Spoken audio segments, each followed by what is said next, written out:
Hello friends, আমি মুকুলিকা। আমার এই চ্যানেলে আপনাদের সবাইকে স্বাগত। আমি আজকে যে রেসিপিটা করব সেটা হচ্ছে বাঙালি রেসিপি মুড়িঘণ্ট।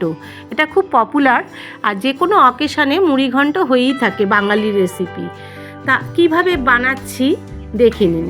এখানে আমি কিছুটা মাছের মাথা নিয়ে নিয়েছি, কাতলা মাছের মাথা, তারপরে গোবিন্দভোগ চাল, টমেটো, আদা পেস্ট, আর এদিকে আমি সব মশলা নিয়ে নিয়েছি। আর ফোড়নের জন্য জিরে, তেজপাতা আর গোটা গরম মশলা। চলো এদিকে আমি মাছটাকে নুন হলুদ দিয়ে মাখিয়ে নিচ্ছি। তারপরে বন্ধুরা কি করি দেখতে থাকো।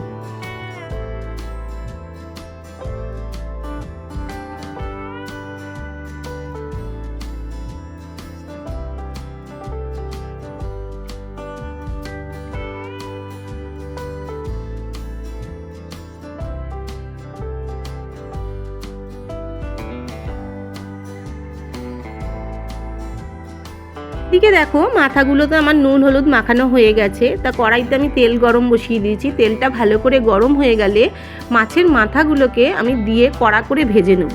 এই রেসিপিটাতে মাছের মাথাগুলো কড়া করে ভেজে নিতে হবে, কারণ মুড়িঘণ্টতে মাছের মাথা যদি কড়া করে না ভাজা হয় তাহলে ভালো লাগে না খেতে।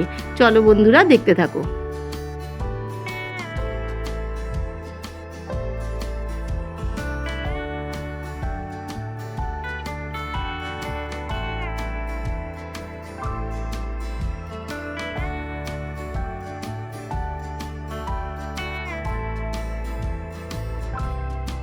দেখো বন্ধুরা, এদিকে কড়া করে লাল লাল করে ভাজা হয়ে গেছে আমার মাছের মাথা। ওই একই তেলে এবার আমি ওই ফোড়ন দিয়ে দেবো, তেজপাতা, গরম মশলা আর গোটা জিরে। ফোড়নটাকে ভালো করে দিয়ে ভালো করে ভেজে নিয়ে তারপরে আমি গোবিন্দভোগ চালটাকে ভালো করে আমি মুছে রেখেছিলাম। সেটা আমি ধুইনি বন্ধুরা, জলে দিইনি, আমি ভালো করে ঝেড়ে মুছে নিয়েছিলাম।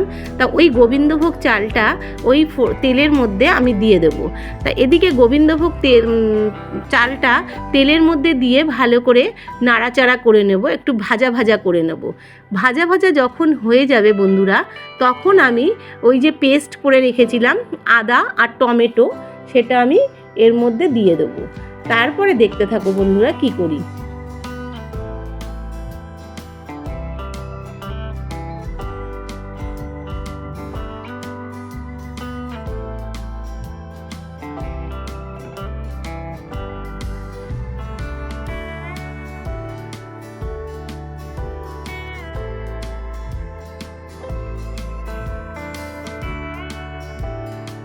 বন্ধুরা এখানে আদা আর টমেটোর গন্ধটা প্রায় কেটে গেছে। তারপরে আমি সব গুঁড়ো মশলাগুলো যে পেস্ট করে রেখেছিলাম সেটা দিয়ে দিলাম।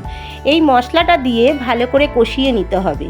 তা বন্ধুরা আমি কিন্তু এখানে কোনো পেঁয়াজ রসুন ব্যবহার করিনি, আমি সম্পূর্ণ পেঁয়াজ রসুন ছাড়াই এই মুড়িঘণ্টটা করছি। তা তোমরা এখানে পেঁয়াজ রসুন ব্যবহার করতে পারো, আমি দিইনি। তাই এদিকে আমি নুন আর একটু চিনি দিয়ে দিলাম। তা এই মুড়িঘণ্টটা অনেকটা পোলাওয়ের মতন লাগে খেতে, একটু মিষ্টি মিষ্টি হয়। তা বন্ধুরা তোমরা একবার ট্রাই করে দেখতে পারো। চলো বন্ধুরা সঙ্গে থাকো।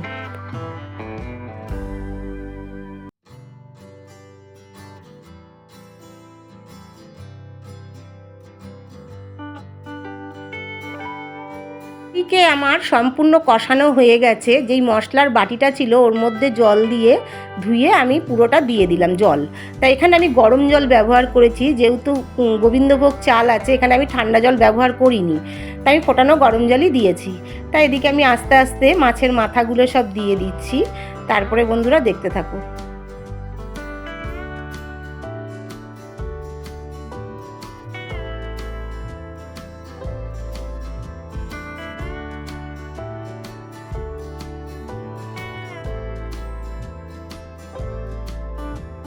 বন্ধুরা এই রান্নাটা সম্পূর্ণ সিম আঁচে হবে। এবার আমি কিছুক্ষণের জন্য এটাকে ঢেকে দেব। ঢেকে দেওয়ার পরে আমি কিছুক্ষণ একে হতে সময় দেব। তারপরে কিছুক্ষণ বাদে খুলে দেখো অনেকটা জল শুকিয়ে গেছে, আরও টানবে এটা। তা বন্ধুরা দেখতে থাকো।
ফাইনালি মুড়িঘণ্ট হয়ে গেছে। তা আমি এদিকে কিছুক্ষণ ঢাকা দিয়ে গ্যাসটা অফ করে দিয়ে 20 মিনিটের মতন আমি রেখে দেবো। তারপরে খুলে দেখব যে ঠিকঠাক হয়েছে কি না। গাইস একদম ঝরঝরে হয়েছে, কি বলবো, খেতে কিন্তু খুব টেস্ট হয়েছিল বন্ধুরা। তোমরা কে কে খেয়েছো একটু কমেন্ট করে জানিও। তা আমাদের ঘরে এটা হয় প্রায়ই, খুব ভালো লাগে খেতে, আর খুব সুন্দর সেদ্ধও হয়েছে। দেখো একটার গায়ে একটা লাগেনি, এত সুন্দর হয়েছে। তা বন্ধুরা কে কোথা থেকে ভিডিওটা দেখছো অবশ্যই একটা লাইক, কমেন্ট এবং সাবস্ক্রাইব করে দিও। যারা এখনও আমার চ্যানেলটিকে সাবস্ক্রাইব করোনি তা মানে ভিডিওটা দেখে আমাকে সাবস্ক্রাইব করে দিও এবং আমিও তোমাদের পাশে থাকবো। চলো বন্ধুরা, ফাইনাল আমার রেডি, এবার পরিবেশনের জন্য তুলে ধরি। তাই এখানে আমার প্লেটে আমি তুলে নিয়েছি। দেখো গাইজ, আমি চামচে করে তুলে দেখাচ্ছি, এত ঝরঝরে হয়েছে আর পুরো সেদ্ধ হয়ে গেছে। দেখো কি সুন্দর হয়েছে, খেতে কিন্তু খুব টেস্ট হয়েছিল। আমি নামাবার সময় কিন্তু ঘি গরম মশলাটাও দিয়েছিলাম। তা যাই হোক, আমি এখানে একটা জিনিস স্কিপ করে গেছি, সেটা হচ্ছে কাজু আর কিশমিশটা। তাই এখানে আমি দিয়েছি, খেতে কিন্তু খুব স্বাদ হয়েছিল বন্ধুরা। Tata, thank you for watching.